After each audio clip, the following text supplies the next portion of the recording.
अस्सलाम वालेकुम। अस्सलामुअलैकुम। मामून अब स्कूल जा रहा है? आप माउंट फूल जाओ। जा रहे हो? मामून दुआ पढ़ते ना स्कूल जाने से पहले, घर निकलने से पहले।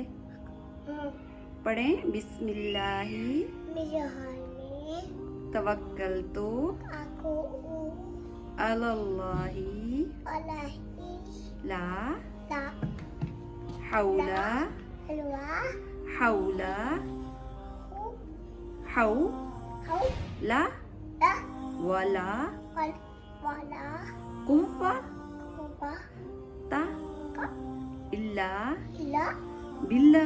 bila शाबाश। अब तर्जमा पढ़ेंगे।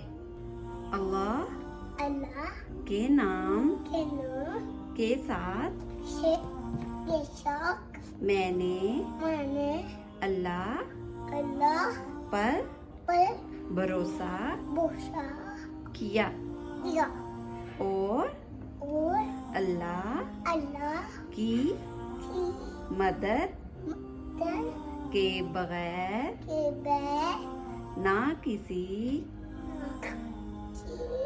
चीज चीज से बचने विषय की की ताकत